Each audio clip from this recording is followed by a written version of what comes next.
Hi, I'm Amber. Welcome to the MeetRx Success Story podcast. Today we have Sammy with us and he'll be sharing his success story. Hi, Sammy. Hi, Amber. How are you? I'm great, thank you. So, Sammy, tell us a little bit about what your life was like prior to starting a meat-based diet. Were you having any health issues, any concerns?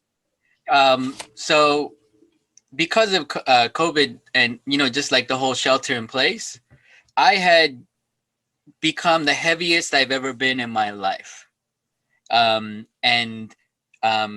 because of that, I was lethargic almost every day.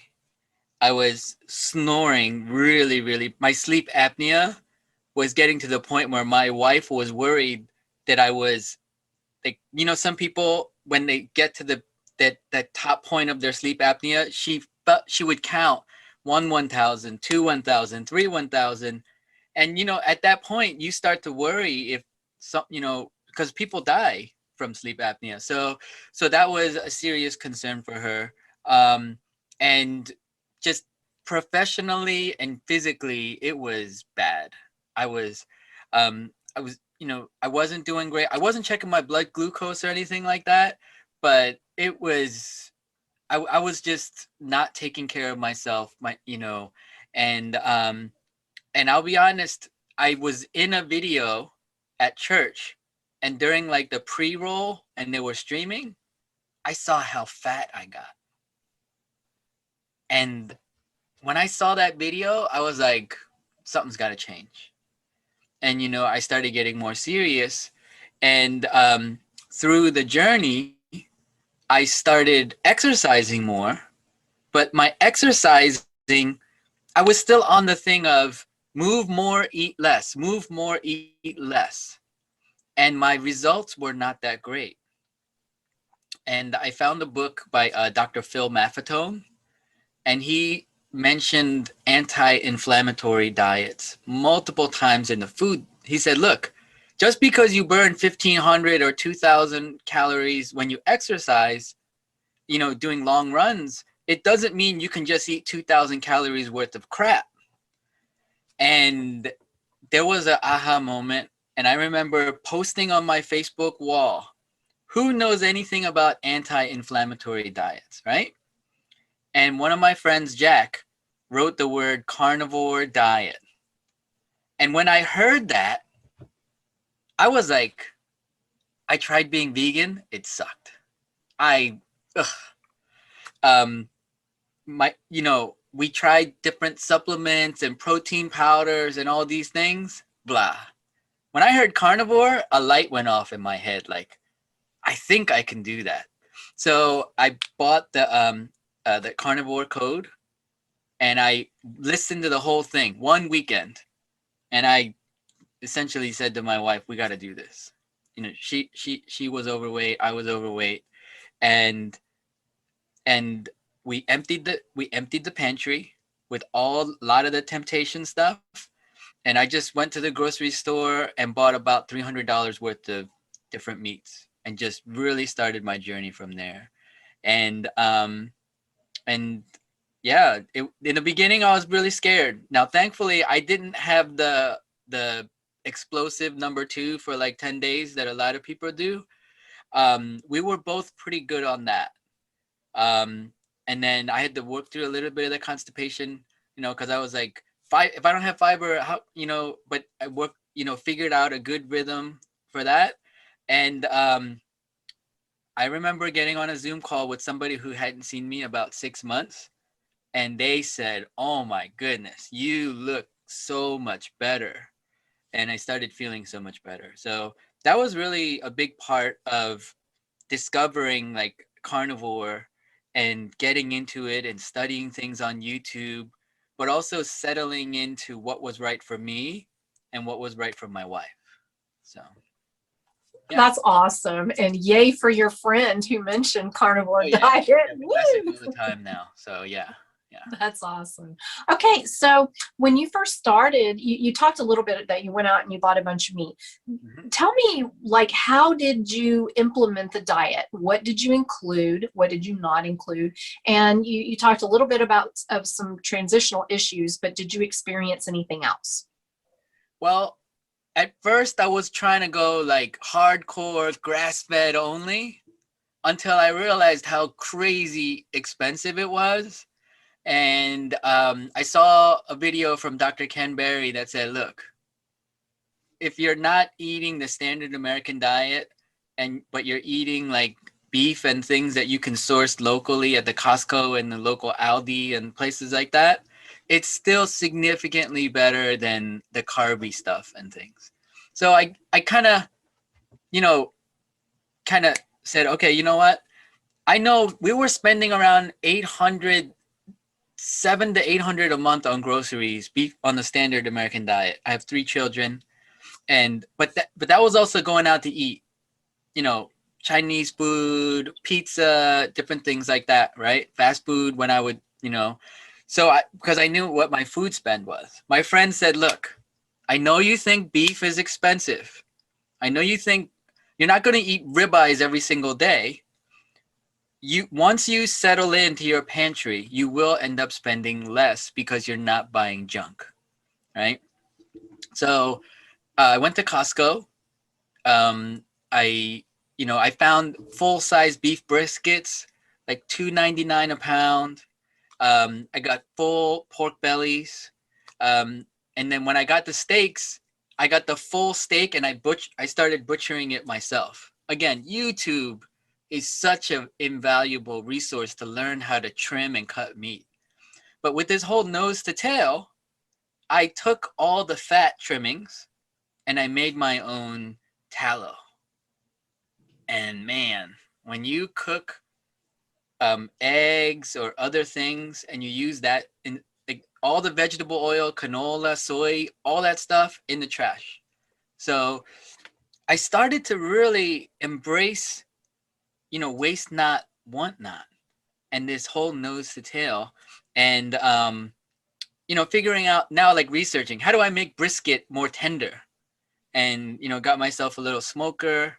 And, we do treat ourselves to steak about 3 times a week, but I do it sous vide style so that we can make it perfectly 135 degrees inside. And everyone in my family, nobody eats steak well done. Thankfully, they've all been trained properly. We like it nice and, bloody and things like that. And it was a journey to really keep discovering things like sous vide, really learning how to smoke meat a little bit longer. I don't buy any store-bought bacon. I thin slice my own pork belly and I just sprinkle salt on it. And it's not cured, but you know what? It's better because I know what's in my bacon. I had a KitchenAid mixer, so I got the sausage attachment, and I started making my own ground pork and ground beef. But I started mixing in liver, kidney, and heart to the ground meat because the ancestral supplements are like $85 for one month supply. But I started just sourcing my own liver, kidney, and heart because of the vitamins that they're jam packed with, and I snuck it into the ground meat, and now everybody in the house eats it. They don't know that it's in there. So I had to trick my kids a little bit, but so we're getting organ meats now. Being South Korean descent, we do oxtail. We haven't done cow tongue yet, but we've done like honeycomb tripe and pig's feet and things like that. So, and pig's feet is cheap because not a lot of mainstream supermarket buyers like it. It's like $1.99 a pound for pig's feet. Man, and the collagen and the good stuff that comes from it. So I've really embraced YouTube to study recipes, but once I see sugar or soy sauce or corn syrup in the recipe, I just take it out and I go, you know what, this is still 80% better than when it's just as good. It's close. And really started to enjoy and typing up my own recipes and things like that and making variations and connecting with other people in Facebook groups. And they ask me, I upload pictures. I tell people, look, if you're on a diet, don't follow me on Instagram or Facebook because you're going to get hungry. But now I'm getting messages. People want to, hey, what about this recipe? And how did you do your pig's feet? And how did you do your oxtails? Because now I'm connecting with people my age whose parents are type 2 diabetic that are now moving into essentially they're the in like me and my wife are full-time in-home healthcare for my mother-in-law who had a stroke about 2.5 months ago. And the blessing is that we control her whole diet. And guess what?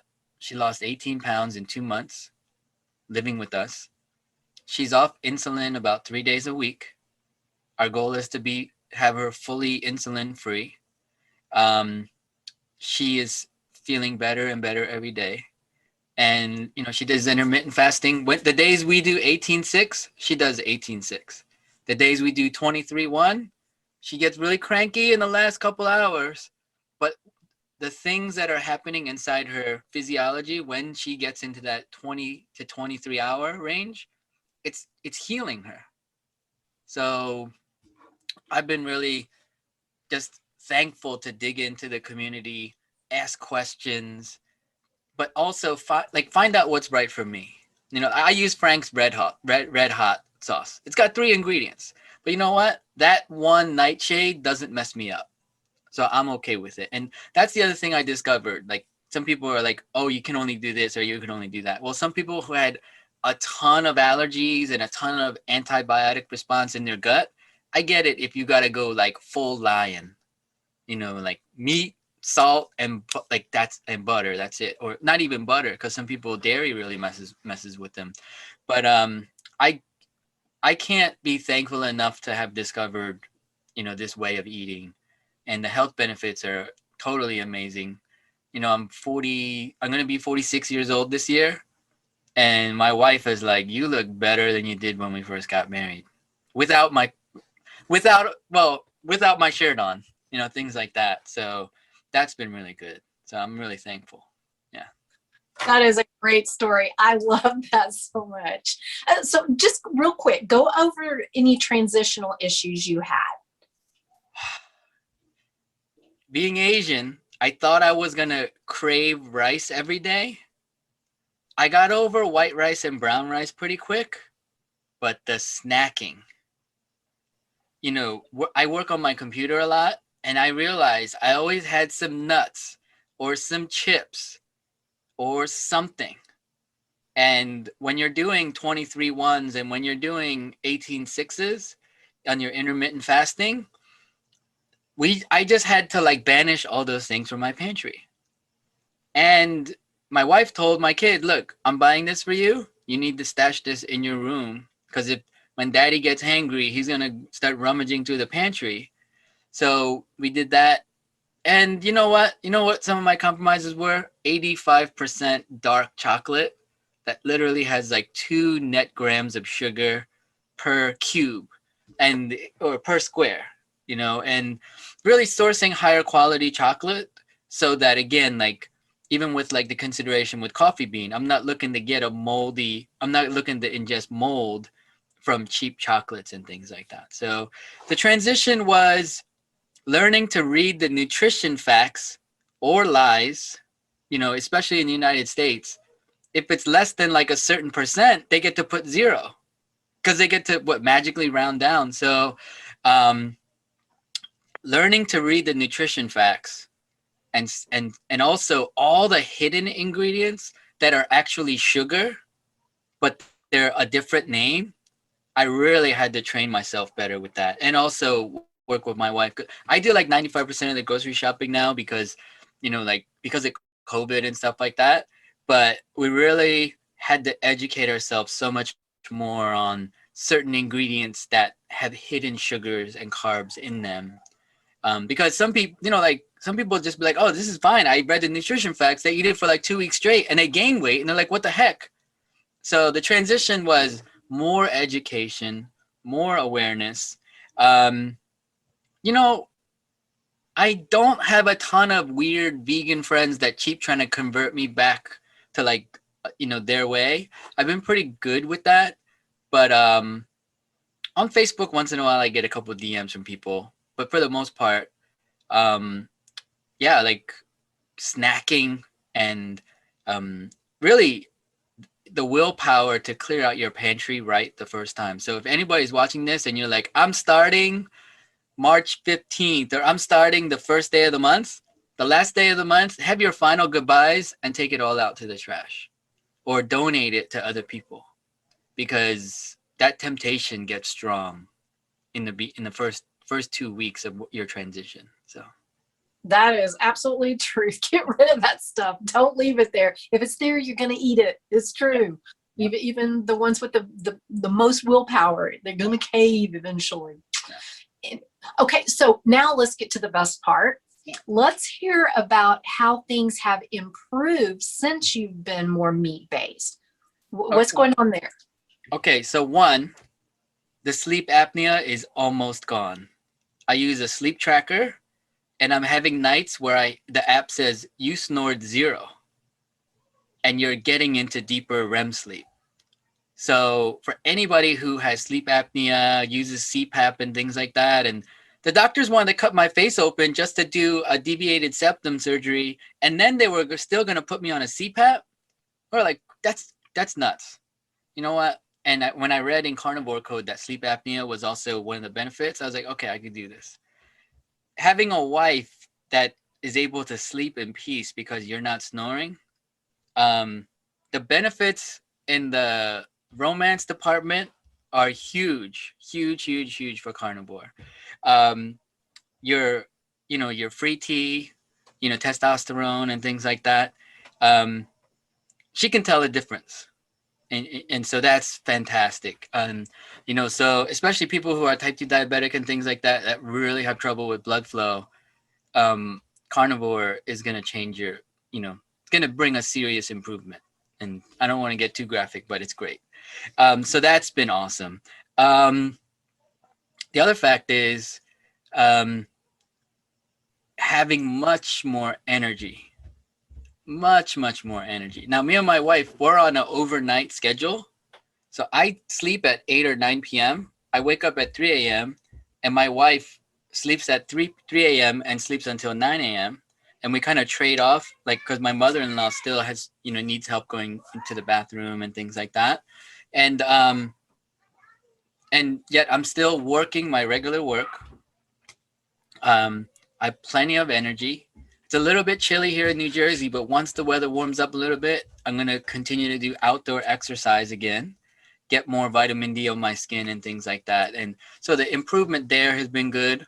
Hair, like, just like, think like your barber notices things, like your hair gets healthier. For my wife, her skin has, again, with the like, since if you eat nose to tail, or if you're eating a ribeye and you're cutting off all the fat and not eating it, that's the stuff that makes your skin better. That's the stuff where your fingernails get healthier. That's the stuff that makes your hair shinier. So, yeah, things like that have been great. Yeah, and the fact is, I've also reclaimed, like, all my skinny clothes. Instead of buying new clothes, like, I can rewear my skinny clothes again, and, like, thinking about going to the beach this summer, and I used to have to, like, wear a black t-shirt to, like, cover my man boobs, and because I was embarrassed about it. Now I'm like, hey, I'm 46-year-old dad bod, like, I'm gonna be out here with the nice six-pack. My kids could be like, yeah, that's my dad, like, things like that. And with my kids, knowing that I can pass on to them a legacy of health. And never, when my kids asked, Dad, this is really tough. And I said, look, in the past 3 years, I've had 3 friends that have dealt with childhood cancer. 1 died and 2 lived. But for 3 years, their lives were a living hell. Financially, but emotionally. And as your parents, if we can teach you a way of eating and a way of life, that we can get you unaddicted to the sugars and the carbs and get you to a place where you can really feel, also I have 3 daughters, so body self-image is going to be important. I'm not saying they need to become, like, super buff like, American Gladiators or anything, but look, your physique, your posture, how you carry yourself, all those things will make you more confident, so that we don't have to worry about eating disorders and things like that. So there's so many benefits. And as some people think it's a diet. It's definitely not just a carnivore diet. It is a way of eating, and then it starts to become a way of life.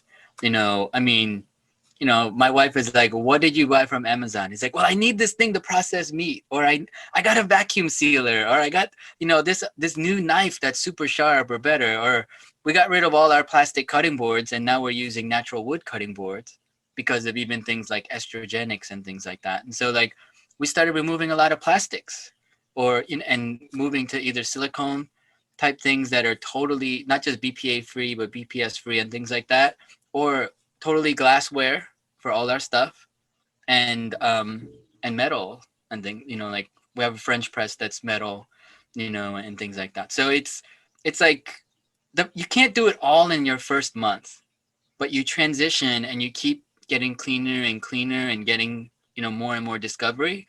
So if you're super hardcore, it's too hard to put it on your family all at one time. Transition step by step and continue to get their buy-in. I mean, my wife, she keeps up because we have a digital scale that tracks with the Bluetooth. She loves seeing the trend of the scale of the plotter of the dots going down, when you go out in public, people haven't seen you and they're like, "Hey girl, what are you doing? This is awesome." That's such a booster for my wife as well. So yeah. That sounds great. Thank you so much, Sammy, for sharing your story. I really appreciate you coming on.